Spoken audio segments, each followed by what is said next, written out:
परोपकार ही पुण्य है।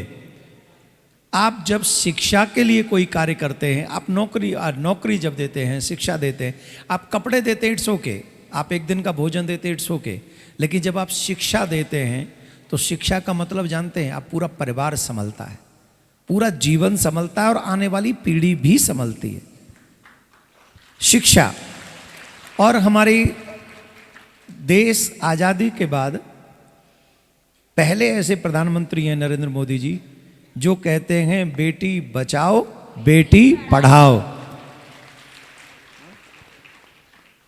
बेटी बचाओ और बेटी, एक इकलौते ऐसे प्रधानमंत्री हुए अब तक जिन्होंने इन बेटियों पे ध्यान दिया। बेटियों का मतलब ध्यान क्यों दिया? क्योंकि ये बेटा एक घर संभालता है, हैं? बेटियां दो घर संभालती हैं और पूरा समाज भी संभालती हैं। मतलब मुझे लग रहा है कि मैं कथावाचक नहीं हूं, मैं नहीं बोल रहा हूं, मुझसे पहले ये बोल रही हैं बेटियां। ये देखो इतनी ब्रज की बेटियां गुणवान हैं, एक बार इनके लिए ताली बजाओ। तो ये बहुत विषय है और आज हमारे लिए एक बहुत अच्छी बात है। ये कार्य हम जिनके हाथों से आज करा रहे हैं, लोकसभा स्पीकर श्री ओम बिरला जी के धर्मपत्नी, वाकई धर्मपत्नी हैं, ये धर्म को आगे ले जाने वाली हैं। हमारे दिल में एक दर्द है, मेरे दिल में पर्सनली, और मैं ये चाहता हूं कि बहुत जल्द विश्व शांति सेवा चैरिटेबल ट्रस्ट के माध्यम से प्रिया कांजू की कृपा से बहुत जल्द एक ऐसा गुरुकुलम प्रारंभ हो, जिस गुरुकुलम में ऐसी अनेक कन्याएं और अनेक बच्चे भी, बेटे भी पढ़ें। और वो कैसे हों? जिनके एक हाथ में गीता हो और एक हाथ में कंप्यूटर हो। संस्कार और साइंस बोथ ऑफ। आज हम साइंस को प्रमोट कर रहे हैं, I am not against them, it's okay, लेकिन विदाउट संस्कार साइंस की कोई वैल्यू नहीं रह जाएगी। कि ब्रजवासी, जहां हमारे ब्रज में कहते हैं, जहां 4-5 कन्याएं एक साथ हों तो वहां किशोरी जी अवश्य हैं, उनमें एक राधा रानी अवश्य हैं।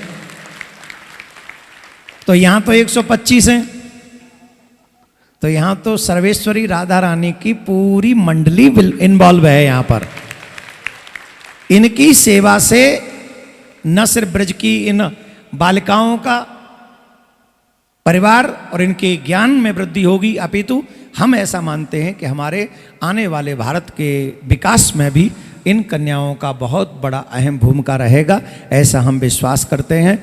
मैं इन बच्चों से एक और बात कहूँगा, कितना भी पढ़ना, लेकिन अपने माँ बाप के सम्मान को आंच मत आने देना, ये तुम्हारी जिम्मेदारी है। पूरे जीवन भर हम ऐसा कार्य करें जिससे मेरे माँ बाप को सर न झुकाना पड़े। पहले सर्वप्रथम मैं महाराज जी को हृदय से प्रणाम करती हूँ कि मुझे यहाँ पे इस मंच पर करने का अवसर प्राप्त किया, और सभी मेरे भक्तगण, मेरी माता बहनें, मेरे बुजुर्गन को हृदय से कोटि कोटि नमन। राधे राधे। मुझे इस संस्था से 5 बार 5100 रुपये की मदद मिल चुकी है। मेरे पिताजी भी बहुत नॉर्मल फैमिली से बिलोंग करती हूँ मैं भी घर की सबसे बड़ी बेटी हूँ, और मैं भी बेटियों के लिए कहना चाहती हूँ कि बेटी होने के कर्तव्य क्या होते हैं। बेटी की जिम्मेदारी होती है कि उसे माता पिता एक विश्वास के तौर पे घर से बाहर भेजते हैं, तो उसे अपनी इज्जत पे, माता पिता की इज्जत पे, समाज की इज्जत पे कोई आंच नहीं आनी देनी चाहिए, क्योंकि विश्वास करना इतना आसान है, एक बार जब भरोसा टूट जाता है ना तो दोबारा करना नामुमकिन है। इसलिए और मैंने भी आज तक ऐसा कोई काम नहीं किया जिसकी वजह से मेरे पिताजी की इज्जत पे नाम पर आ जाए। हमेशा जहाँ भी जाती हूँ, मतलब आगे किया नहीं है, वो तो ईश्वर की कृपा है, और मुझे यहाँ पर अवसर मिला तो मैं बेटियों के लिए ही 2 लाइन और कहना चाहती हूँ। बोए जाते हैं बेटे, बोए जाते हैं बेटे, पर लहराती हैं बेटियाँ, बोए जाते हैं बेटे पर लहराती हैं बेटियाँ, ठेले पे जाते हैं लड़के, ठेले पे जाते हैं लड़के, पर अंतरिक्ष पर चढ़ जाती हैं बेटियाँ, अंतरिक्ष पर चढ़ जाती हैं बेटियाँ। खुशी के सपने दिखाते हैं बेटे, खुशियों के सपने दिखाते हैं बेटे, लेकिन लहराती हैं लड़कियाँ, जीवन को यथार्थ करती हैं लड़कियाँ।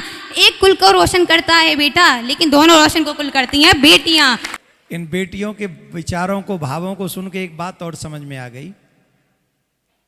अगर एक गुणवान बेटी हो तो 10 बेटों की बराबर होती है एक बेटी। तो हम भाग्यवान हैं कि हमारे पास एक बेटी नहीं है, हमारे पास अनेक बेटियां हैं, और हम भाग्यवान हैं, हमारा मिशन भाग्यवान है।